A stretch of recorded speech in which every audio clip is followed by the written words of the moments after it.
When you apply a shell feature to a model, it's important to consider how fillet geometry will affect the shell. You'll find that some fillets are best added before the shell feature, while others must be added after, or they'll cause the shell to fail entirely. An example of this is in the neck and spout area. There are sharp edges at the base of the spout and neck that will eventually need to be broken in order for the bottle to be moldable. For a small inside fillet like the one at the base of the spout, it's a good idea to add the fillet before the shell feature.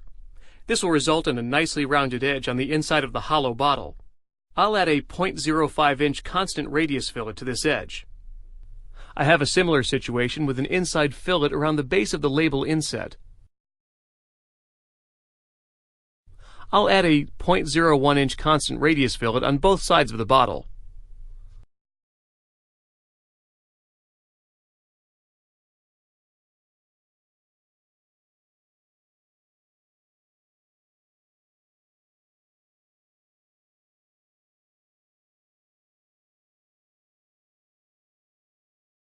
Back in the neck region, I have another sharp edge, this time an outside sharp where material would have to be removed to round the edge. A small outside fillet, like the one required here, may cause the shell to fail, especially if the fillet is smaller than the thickness of the shell. This type of fillet will instead be added after the shell feature.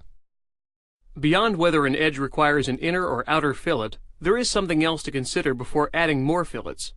The edge at the base of the neck will require an inner fillet. I mentioned already that small inner fillets should be added before the shell feature, but this is a special case. This design will require that I use a multi-thickness shell. As you'll see shortly, different thicknesses can be assigned to different faces with the shell feature. However, adjacent faces with differing thicknesses cannot have tangent edges between them.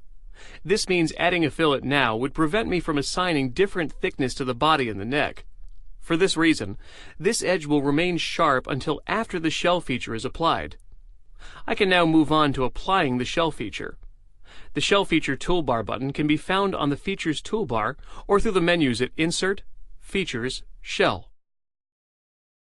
I'll begin by setting the overall thickness of the shell to 0.025 inches. In the Faces to Remove selection box, I'll select the top of the bottle. This will result in an opening to the hollow bottle. Note that the shell feature can be used with no faces removed. This essentially makes a hollow part, like an inflated ball.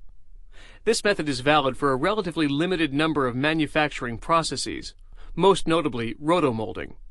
It could also be used as an intermediate state when an opening is to be created using a separate feature. Now there is a shell outward option available. Although I won't be using it here, this can be a useful setting. Shell outward would treat the model as if it represented the frozen contents of the bottle. The shell thickness would then be created around the model, adding material to the outside rather than removing it from the inside. To make the shell a multi-thickness shell, I just activate the Multi-Thickness Settings panel. I'll set this thickness value to 0.07 inches. In the selection box, I'll add the faces of the neck and spout that should have the larger thickness. At this point, I'll click OK, and the multi-thickness shell is complete. I'll activate a section view where you can see the resulting wall thickness, as well as the transition to the larger thickness in the neck region.